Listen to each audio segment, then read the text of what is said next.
Thank you very much. I also appreciate the question because we really decided to do this very grassroots. And my team and I have an amazing team who's been helping with outreach, and we decided to really make it as easy as possible to bring the film to any community. I purposely decided not to release the film on DVD or Blu-ray or digital download for another at least 6 months to maybe even a year, because the idea is to actually bring communities together, bring the film to schools, bring the film to government agencies, and bring the film to environmental groups, even spiritual groups, educational groups. And so now we have an opportunity for call to action to everybody in this room, actually.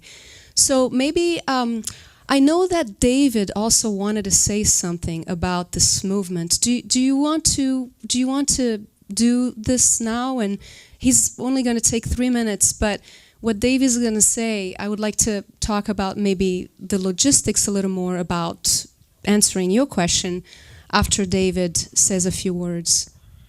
So this is again David Garfield Rowland, fabulous attorney, co-producer. Thank you, David. Thank you.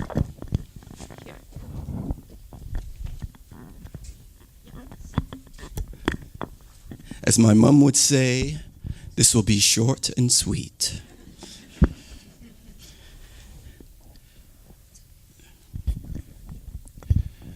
So, well, first, again, I'd like to say a really deep thank you and congratulations to Sylvie. I mean, this is, when you look at it from the inside, you can see that this is someone's life's calling, and it really has come through in a very beautiful manner.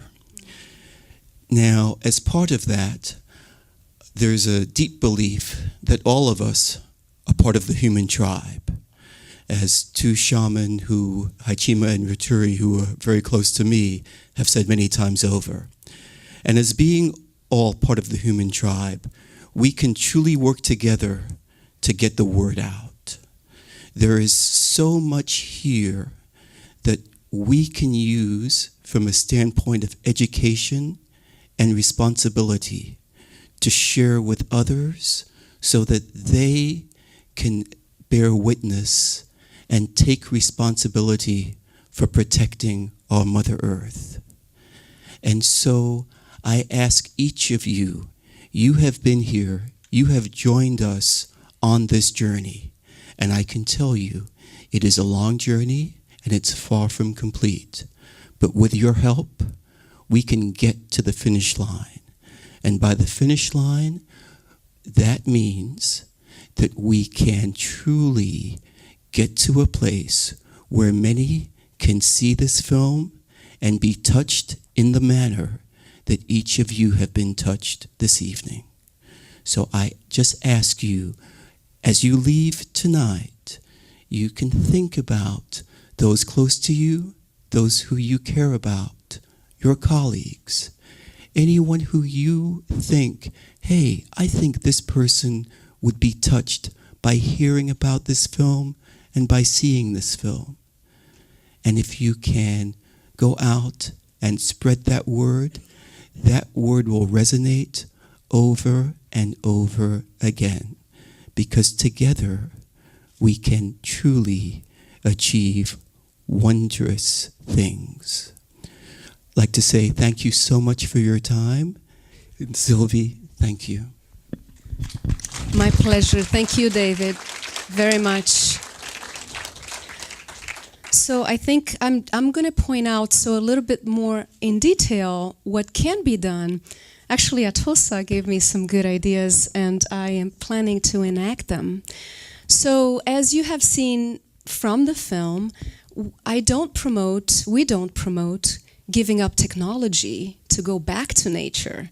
As I like to say, there's no going back in human evolution. We can only go forward. And so our digital gadgets have their place, and they're incredibly useful.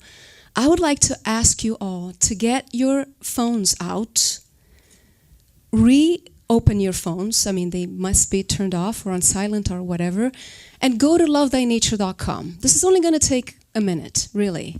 So everybody can take their phones out, and reception might be a little tricky, but just try to see if you can go to lovethinature.com right now. Right.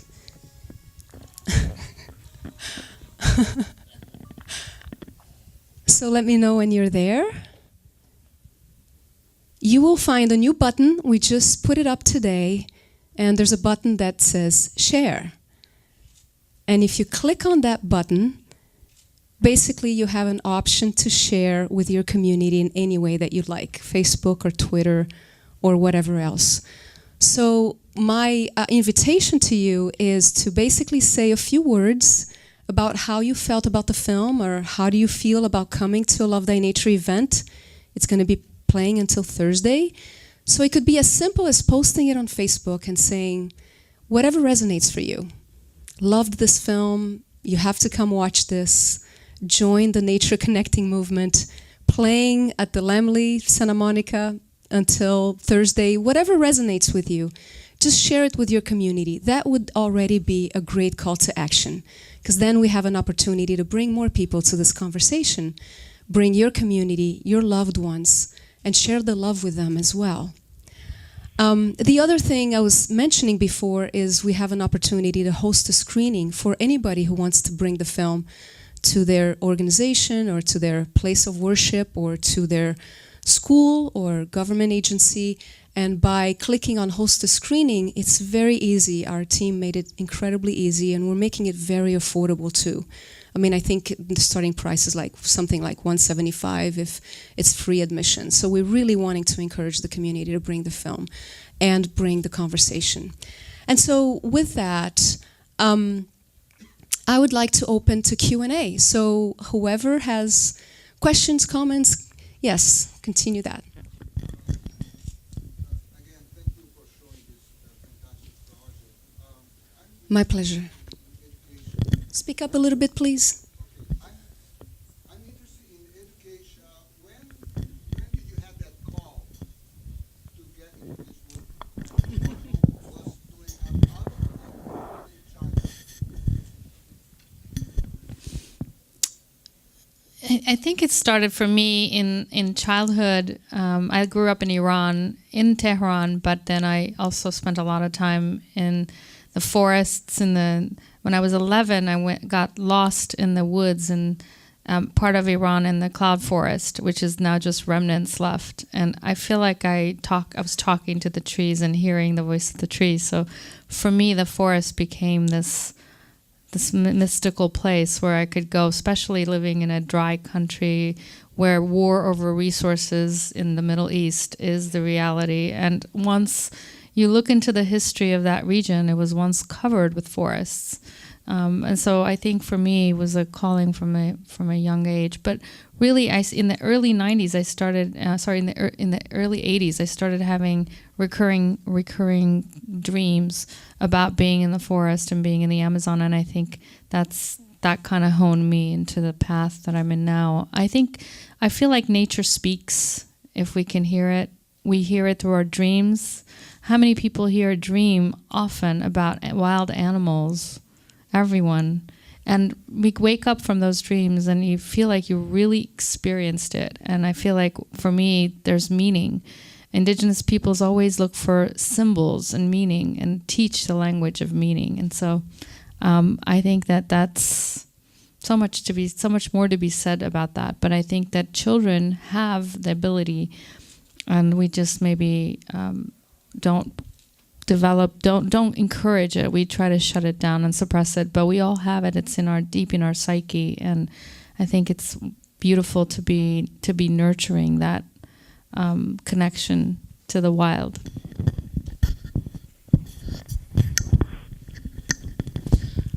I grew up in South LA, and I played in our yard, and I made vegetable gardens at my home, and both of my grandmothers lived some miles away, but they had little spaces. Wherever I could plant a garden, I did. We moved from that house to a condo, and then I had to find a bigger place to plant. That was meant to be a joke, but it was true. After I used to go hiking in the Baldwin Hills, which I could walk to from my house. First went up with my older brothers, and then even in elementary school, it was okay to do that. We went hiking, and it was surrounded by oil wells and an old military base, but I imagined that there was a forest and a stream and a lake, and that we could fish there. We could chase the snakes and the lizards, but everything else was my imagination.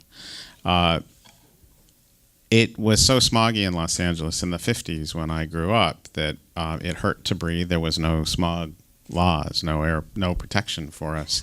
And my mom would boil a pot of water when I got home so I could breathe steam to release that pain and take a deep breath. But my parents sent me to a Jewish summer camp in the San Bernardino Mountains, 2 hours away, so we could play and breathe and not be hurt. And that's where I grew to love the forest. And that's where I learned that smog was killing the trees. And the core of your question is that's where I really got my power. We were a group of 15-year-olds and 16-year-olds, and we learned that the forest was dying, and they invited us to plant trees that were smog tolerant. And I never stopped since getting a taste of that power and the magic and the wonder and my mission was always to empower more kids to save the forest, to get a taste of their power, that their dreams, their fantasies had a role to play in the healing. And that those 2 million people that we've engaged, that was as of 10 years ago, more than 2 million kids have participated in our program. And I just want to close with this section with a story that so moves me. And I was in Chinatown. I ran out of a meeting at City Hall to find an Asian grocery store, and I was in one and wearing a name tag that said Tree People, and this woman came up to me and said, "Are you with Tree People?" And I said, "Yeah." She said, "Well, I must thank you." I said, "Well, you're welcome, but why?" And she said, "I was born in here in Chinatown, and the first day I ever left Chinatown was the day I went to Tree People, and 5th grade. And the next day that I left Chinatown was my first day at USC. An urban locked life." She said, "There's not a week that hasn't gone by that I haven't thought of you and thanked you for that chance to taste nature." Our opportunity to hold hands with someone, to take them from our neighborhood out to the woods, to the beach, whatever, every one of us has the power to unlock this magic that you just shared. And we can. Beautiful. So I love the question. For me, I think I was really lucky because I grew up in Rio de Janeiro, Brazil, by parents who were nature lovers, and my dad was a serious technophile, so we did have electronic toys, but at the same time we would spend a lot of time in nature, and they would take us to beaches and mountains and waterfalls and rivers. And I remember going to this one place called Petrópolis where there was a big lake, and my mother still says I used to love to chase those poor ducks. They were terrified of me, and just having great experiences with nature. And I got to grow up realizing that nature was my playground. It was my place of connection with other buddies or friends, and it was also my place of comfort. And I've always felt like when I was in nature there was a sense of wonder and a sense of awe, that it was just so unique and precious that I couldn't really understand why people would allow its destruction, and also why would people be so disconnected from it. And I was feeling that so many, even like kids, even in Brazil, people were very disconnected already. But when I moved to the States, I felt like there was even a deeper gap, like there was a deeper disconnection. And with time, of course, with the technological advances and everything, I think it's become more severe.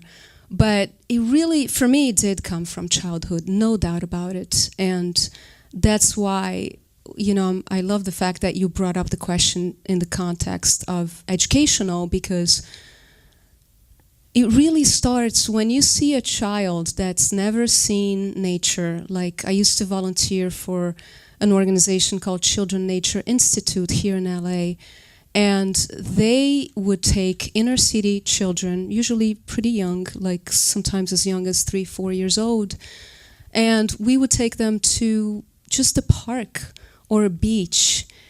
And to me, it wasn't that volunteering work. It's reminding me of what you were mentioning. It would just crack my heart open, because these kids who grow up in gray cities, oftentimes not having, or gray neighborhoods that don't really have much nature at all, when they're seeing birds or butterflies, or they find lizards and there's a body of water, there's just like that sense of wonder in their faces, where it's like all of a sudden it seems like they're discovering a new world.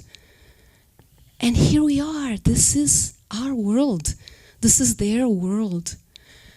And I usually say, especially to parents, it's like, I know we live in a very high-tech age. We have our little iPhones or cell phones and gadgets with us all the time, me included. It's somewhere here. But we have to make time for nature, especially with kids, but ourselves.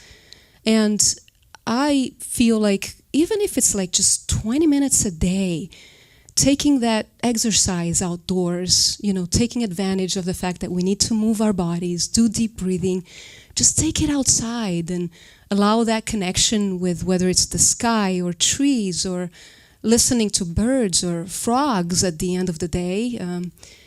And maybe a weekend in a month, maybe go to a state park or just go to a beach, or 2 weeks a year, let ourselves and take our families and our loved ones to a place that's going to take our breath away. Those are experiences that we just need at a physical level, at a neurological level. They're discovering now. Even our neurons develop better when, as children, when we are in contact with our natural world. And even, of course, emotionally and spiritually, it recharges our batteries. And so we have to make that happen for ourselves and especially for our kids. I just wanted to follow with, I'm not sure what your assumption was with the question, but it's never too late.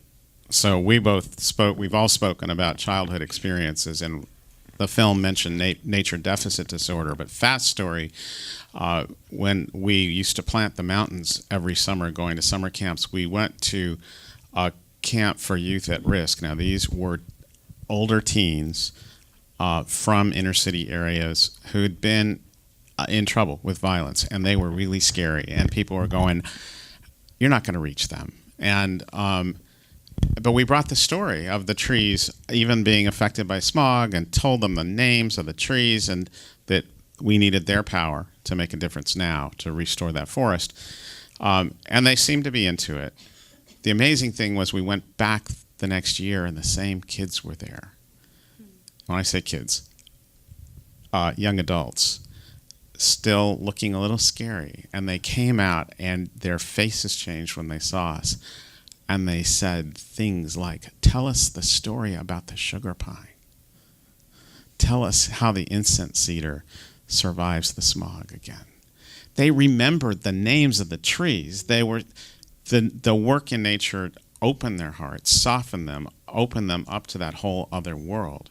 And the point is, it's never too late. So we need to get people to touch it, to be with nature, no matter what age. Very good point. More questions? Yeah. One more? Richard? I had the pleasure of working with both of them. I love your film, and I love what you just said. Thank you. Connecting to the heart. Oh, he'll be here on Thursday. As an environmentalist, I've struggled with the difference between having people connect to their heart and connect to the earth. And I guess as a yogi, I've had that experience. And as an environmentalist, I've had the experience of trying to change what government is doing with our planet or not doing with our planet. And so I would ask both of you, where do you think the path to the solution is? Is it through individual action, or is it through laws and political will and that kind of thing? Who would like to? Thanks, Richard. There's the chair of the board of Amazon Watch. Thank you for that question. Yeah, we are in an urgent crisis. I mean, we really need a wake up, major wake up on a planetary scale, and so we need to speed it up. Just as technology is fast evolving, we need to wake up. And people power is where it's at. I mean, I believe that in terms of what we can all do, really the three areas that I see. One is this personal transformation. It's the ecological worldview. It's getting that lens on, that putting on those 3D glasses, which lets you see yourself as in the web, connected. You know, they haven't made those yet. I was just kidding. The idea of seeing ourselves in this web of life and seeing ourselves as connected to all things, and to really know that there's an intelligence that is the planetary intelligence that's outside of our brain. So just getting our ecological worldview glasses on a planetary scale, and that includes the personal transformation, the healing, the mindfulness. So that's at one level. And on the second level, I think it is about defending the ecological systems, the web of life, being a voice for the earth. I think that on a planetary scale is urgent. And on that note, I just want to say another thing to note is May 14th. May 14th, downtown LA, breaking free on our climate action is something that I would like everyone here. A lot of you are activists already, but to put that on your calendar and come out for a day of action in defending the climate and breaking free from fossil fuels and towards solutions. There is no real logic left for why fossil fuels are being extracted or used. We can definitely turn this ship around. The great thing about renewable and alternative energy is that it's quick. It can be ramped up rapidly, and we really need people power. So that's defending the living systems of the planet, and forests and rivers and productive systems, all of the ecological systems, the wetlands, all of the productive systems of the earth need us to speak for them and act for them. And then the third thing is the way we live and design our world, and that is where I see ecological thinking and design thinking and the science of biomimicry and permaculture and looking the way we build and the way we live and our food systems, our energy systems. Those are the practical design areas where we can be rolling our sleeves. I'll just, sitting here in this room is bringing me back to where I started in California. When I first moved to LA, my first job was I was the water czar for the city of Santa Monica. So I actually had a badge. I could arrest you for wasting water during the drought in 1988. And that was such a, teaching to really know that, we actually can make a difference through good public policy. And it's really about corruption, political greed, and political process. That's why we have to get involved in this election. That's why we have to be activists in this moment in time. And really, those three levels, at whatever level, most of you are activists here, and whatever level you're at, I think is, time to scale it up, step it up, and bring in the people who aren't involved, but are starting to really pay attention. And I think we just sometimes need to say, come with me, let's go. So on May 14th, hope to see you all with all your family and friends on the west side of City Hall, downtown LA. Just got the 1 minute sign for all of us. I think nothing pisses me off more than people applauding me to say, you're an example that one person can make a difference.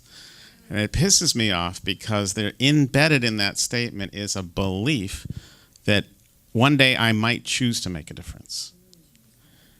And the point is, every penny we spend, every step we take, every breath we take, we make a difference. We believe we're in neutral, as if we haven't made a choice to do good or bad, it's just okay. But no, pretty much, if we're not realizing that each one of us is a manager of the ecosystem, whether we are at the top of government or a child, if we're not managing, we're mismanaging. And we tend not to have the feedback loops that tell us what kind of a difference we make, but we do. So the answer to your question is at every single level. Kids make a profound difference. They have the ability, better than anyone, to turn our lifestyles on a dime, to change us crusty old adults into activists. And the kids of LA built the recycling system in LA and made it the most effective one in the country in terms of the amount of people participating. They took the message home and translated it to over 80 languages. No mayor could reach their families and cause them to change their behaviors, but they did. All the way to the greatest privilege I have right now, thanks in part to all of you taking action, gave us the credibility to actually pull the top people, the chiefs of the disintegrated pieces of our water cycle, Department of Water and Power, Department of Sanitation, the Flood Control Agency, who have they each have a piece of the water cycle that's been blown apart, and as a result, we lose money, we lose water. We've been able to bring them to sit together. For the first time in their history, they met, and now are beginning to coordinate, consciously managing LA as an ecosystem, and working to actually adapt it, biomimic a forest ecosystem as the model to bring 50% local water to LA. It's happening, and everybody can make that choice. So important we don't alienate anyone and pull them in. Go for a walk. Kiss a tree. Hug each other. Thank you.